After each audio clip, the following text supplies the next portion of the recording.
say that's why I think it's very important that women have a realistic self-assessment of their own physical attractiveness, because if you think you're a 10, you're going to be chasing that dude who you think is a 10. I don't chase.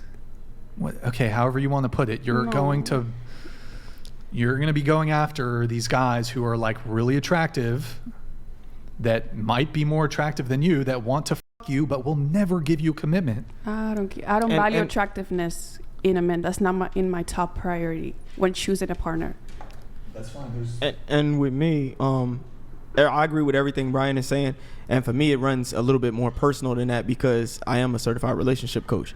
So, and I have a huge clientele. So a lot of the women who come to me, these women come to me wondering why they aren't getting the dating outcomes that they want. And a lot of times it starts with them not being objective about their mate value, physical appearance, what they bring to the table, what they have to offer, who they are. And you have to remind them that these are the things that you woke up every day and told yourself in the mirror, daily affirmations. I'm a 10, I'm this, I'm going to manifest this, I'm going to attract the energy that I put out. All of that is bullshit. All of that is bullshit because you live in a world to where someone has to pick you too. It's just not about what you believe about yourself. It's about the way the world sees you as well. And if you have the expectations of as a woman, I want to attract this type of guy. I think I'm on the level of this type of guy. And the reality is you're not. You're really going to end up heartbroken. I'm telling you, like, I deal with these women who are heartbroken. They're disappointed. They wanted to be wives. They wanted to be married. They wanted to have kids, not out of wedlock. They're single mothers. All types of women, they're just disappointed. They're heartbroken. And if you would have started being objective and being able to take some constructive criticism and being able to say, well, you know what? You're right. It took this long for me to come to the realization that I'm not the shit that I thought I was, or I hyped myself up to be thinking that I was doing something, body positivity, or doing something for myself that was going to manifest what I wanted. I realized it didn't work like that, and now I'm here. And that's what I have to explain to them once they get there. So you ladies are young. You don't understand it. You don't see it. But if you continue to hold a certain attitude about yourself that is not aligned with reality, reality is going to show you what the fuck is up. And when it does, it's going to punch you in the face. And you're going to be so much more heartbroken and wish that you had just been more realistic and maybe took advantage of some of the opportunities that were presented to you in terms of dating, in terms of relationships with guys who could have been good partners, but because you felt that you were above him when you really weren't, by whatever metric you choose to use, now you're single. You're stuck. You're single. And you can't get what you want because you spent all your years that you should have been investing in those guys who are on your level, trying to get something better that you weren't really qualified for. Let me ask, I want to, last thing on this. Do you guys want an average man? Going around the table, do you want an average man? Define an average man. 5'9", 50K a year, salary, average looks, average personality, average guy. I want him to make either like more than me or like exact the same as me, because I'm planning to have babies. Mm-hmm. And I want to create a family, and I need stability and I need support to do that. Sure. Honestly, I don't care as long as he has the life skills to bring to the table and we're able to grow together and fully provide for our family together. Okay. Considering my last two were below average, I'm going to say yeah. Yeah. As long as he's a man of God. Okay. Like she said, I would want him to make as much or preferably more than me. And I also would want him to have an above average personality, to be honest, because I feel as though I have an above average personality as a woman.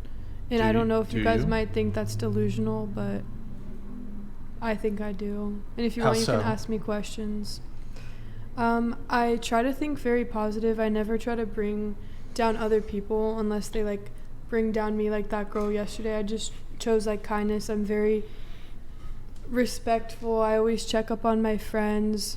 I take care of my grandparents because my mother isn't able to, so whenever I'm at home it's like chaos because my grandma's paralyzed and my grandpa's very old, and I grocery shop for them, call my grandma every day and like tell her everything going on in my life. And I'm very close to all of my family. I stay connected with my friends. I always try to like ask them how they are and like open up to, and I'm very like open. I like to share my experiences because I want people to learn from them.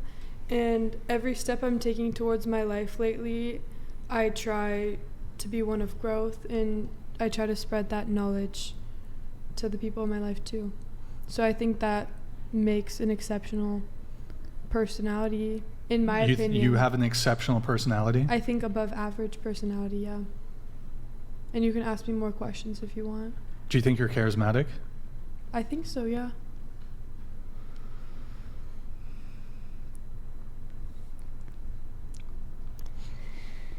But Does somebody want to tell her? wait, but again, I don't really think that's a personality trait. Well, of course, feel charisma is a like- personality Yeah, it trait. would I be. feel It like would. that It would has be. some it would be on the looks attached to extroversion. it. Yeah, it's a personality trait. On the extroversion, yeah. Yeah. I'm definitely more extrovert than I am introverted. Do you have a job? Yeah, I do currently, yeah. I think we have a... Here, what about you? Do you want an average guy? I wouldn't mind it, but as she said, I would like someone who makes as much or more as me. Okay, so you anticipate being a high earner? Or you are... Well, you're 20, so I mean... My This goal is- is to Do earn what? high, yeah. And if I'm How much do you want to earn?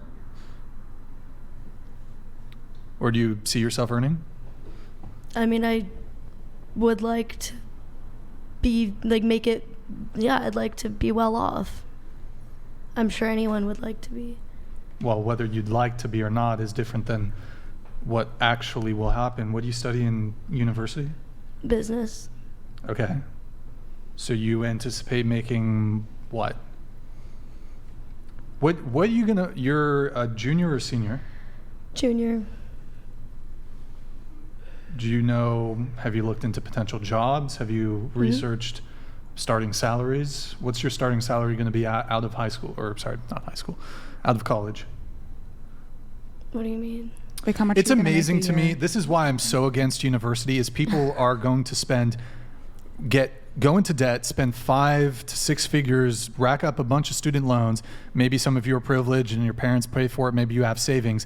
And you don't even know how much, like the anticipated salary of the field that you're pursuing in university. Like to me, it would occur, okay, before I I spend have all an this... idea because I'm getting my real estate license right now.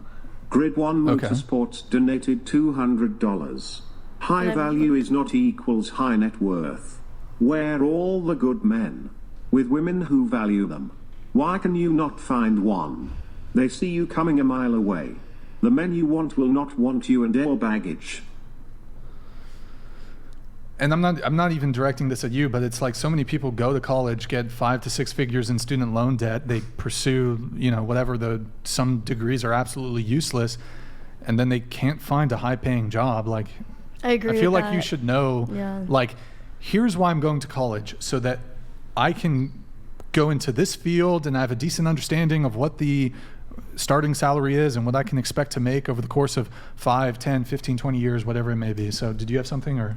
I was gonna say, like, for example, when I worked at Jersey Mike's as a general manager, I made $100,000 that year, and that was how much I made that year. So in your field that you're going into out of college, how much will you be making on a yearly basis in that first year of working when you get out of college in your field that you want to go to? Let's say it's accounting. Let's say it's like a bank teller. How much would you make in that year? Is what I think is. I have multiple plans for myself. So I more than just real estate, I want to do interior design as well. So I'm just kind of just going for it. I'm saving up, and I feel like with real estate, which is kind of specific to me because that's what I'm interested So are in. you working on getting a real estate license? Yeah, I'm doing my 135-hour course right now. Okay, cool. And I think it varies with that specific field because it does depend on what the houses you sell and the area you're in. Yeah, it's commission. There's different factors. Oh, sorry. Look, I just see the reality is most people are average. But what I'm seeing is a lot of people who are average don't want an average person as a partner. They think, here's what I want, but wouldn't it make sense that if you're an average person, don't you deserve to be with an average person romantically? Or are we just going to Absolutely. gas up women and say, even though you're average, even though you're not remarkable in any way, you deserve the best. You deserve a top 10% guy. No, top 10% women deserve top 10% men. 50% women deserve 50% men. That's how it is. No, yeah, I agree. And I think to attract what you want, you have to be on that level. That's how it works scientifically as well. So for someone to want to attract someone specific, they better be matching that person or actively working towards that. And you can't expect to receive that if you're not doing what correlates. We're going to move on. I have to get a couple chats.